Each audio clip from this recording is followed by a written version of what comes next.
what opportunity, Laura, so this is an opportunity for the community to understand what the CCMVHB can do, like what the housing bank can do for this community, after we've demonstrated how hugely it impacts our mental health and our physical health and everything, mind, body, and spirit. Sure. Thanks, Laurel. And thanks everybody for sharing all of this important information. So I want to put this first in the context of what's happening across the state of Massachusetts, because this isn't only happening here on Martha's Vineyard. Nantucket and Martha's Vineyard are particularly hard hit in this situation because of our geographic isolation. It's the same kind of problem that is being seen out west in the ski towns that are geographically isolated because they're surrounded by mountains, not by water, and that you see in areas of Maine and in Hawaii because they are, bordered by, in some cases, mountains and water, and in other cases, just water. So what we're seeing in Massachusetts is an increase in housing insecurity across the state, an increase in housing prices, a decrease in year-round stock. And right now in the United States, 1 in 5 homes is actually owned by investors. It's not a primary residence, it's an investment property, frequently by absentee renters. Airbnb has really, exploded across the United States, and it's been a fantastic thing for folks who want to take vacations, but it has really decreased our housing inventory. So on the Vineyard, what our group is doing is we're working with a state coalition called LOHA. That's the local option for housing affordability. And it's a group of over 95 organizations across the state and many municipalities that are already working for new sources of revenue to fund affordable housing, because the existing sources of revenue just aren't enough to tackle the volume of the problem.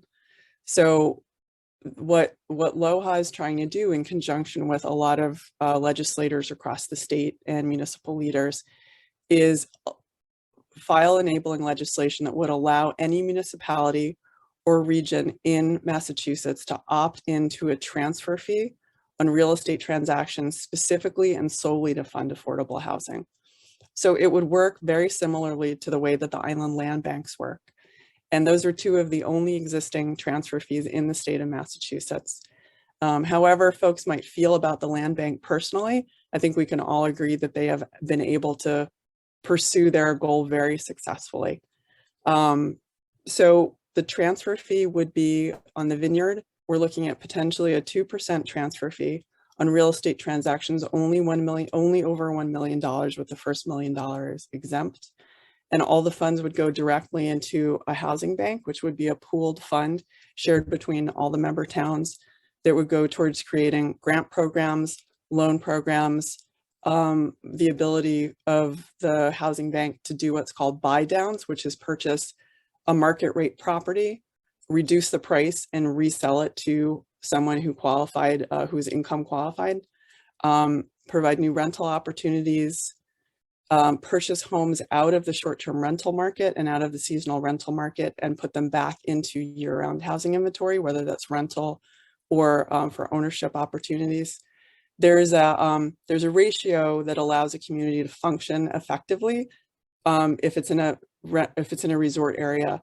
It's a ratio between the seasonal and vacation rentals and the year-round homes.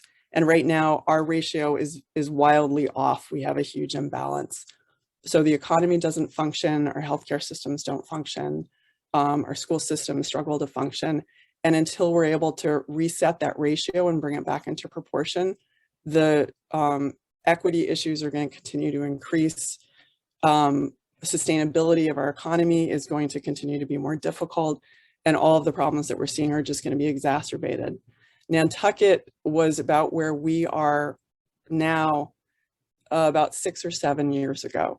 Today, their median home price is almost $3 million, and the least expensive home on the market in Nantucket right now is $1.8 million.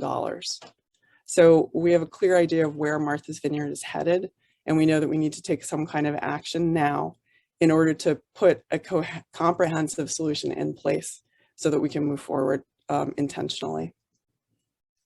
And I do want to say, Laura, I did want to go back to one thing you had said earlier on about, I think you used the word flooding the community with new housing.